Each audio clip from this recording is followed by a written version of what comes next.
Have you ever felt, caught between the wisdom of the past and the pressures of today? It's a real struggle, right? How do these ancient spiritual laws fit into our crazy, fast-paced modern lives? Well, today, we're going to dive deep into this very tension, looking at some incredibly profound insights on the matter. And our guide for this is the revered sage, Kanchi Mahapayava. His teachings were compiled into this absolute masterpiece, a 7-volume series called Deivathin Kural, which means the voice of God. And trust me, it's more than just a collection of talks. It's practically a roadmap for the soul. So here's our game plan for this explainer. We'll start with what we're calling the modern dilemma. Then we'll get into the real purpose behind these ancient laws. From there, we'll unpack the disconnect in our education. And finally, look at a path forward for preserving this wisdom. All right, let's jump right in. Section 1, the modern dilemma.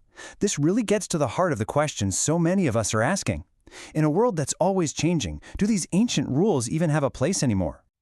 You hear this a lot, right? The argument for reform. The basic idea is that these sacred laws are, let's be honest, just not practical for today. For the sake of convenience, to fit into modern society, the thinking goes that these old rules just have to be updated. And this quote from Deivathin Kural just nails it. It says the main reason people give for wanting to change things is that the rules of the Dharma Shastras, the sacred texts, make social life difficult. But is that the whole story? Okay, to really understand this, we have to dig a little deeper. We have to look at the original purpose behind these laws. A purpose that, frankly, gets lost in translation a lot of the time. So let's talk about the true goal of the Dharma Shastras.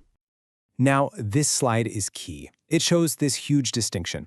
On one side, you've got the goals of social life, or laukikam, things like politics, fashion, economics, stuff that is constantly changing. But on the other side, you have the goal of spiritual life, admatham, and this is all about timeless goals, liberation, self-realization, things that are unchanging truths. The Shastras, they were designed for that path.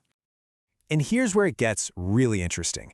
This worldview doesn't actually see a separation between the two. Instead, every single part of worldly life, government, art, you name it, is meant to be a tool, an instrument that we can use for our spiritual progress to help us reach those unchanging truths.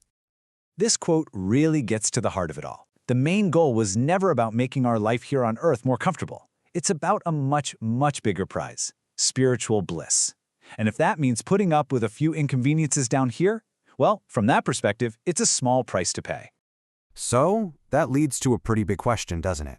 If the purpose is actually so clear, why is there so much confusion about it today? And that brings us to our next section, the education disconnect. This really points to the root cause of this whole misunderstanding. Let's just ask it directly.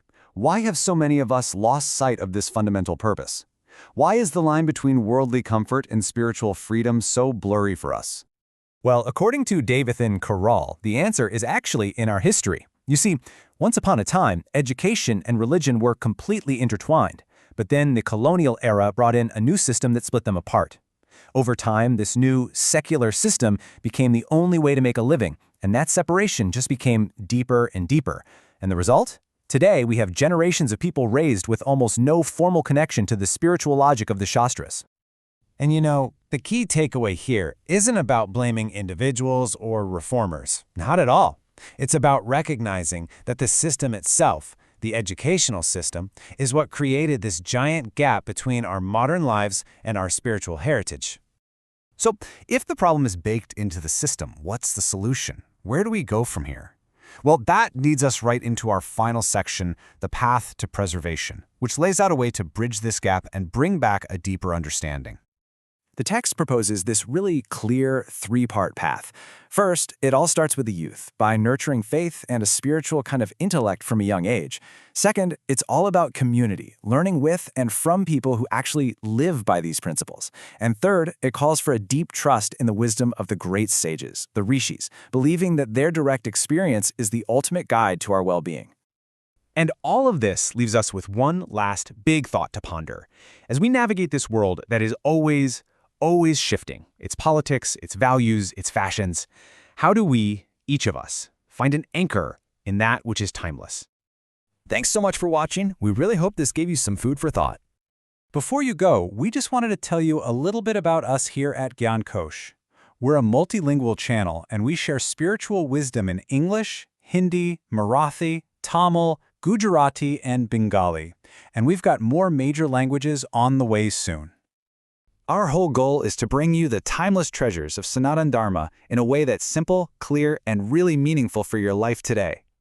You'll find daily videos on all kinds of amazing texts, like the Srimad Bhagavatam, the Bhagavad Gita, Mahabharata, Lalita Sahasranama, and of course, Deivathin Kural. We also explore the lives of the saints of Maharashtra and Bengal and the incredible story of Adi Sankara. So, if you find what we do valuable, we'd be so grateful if you'd subscribe to Gyan Kosh.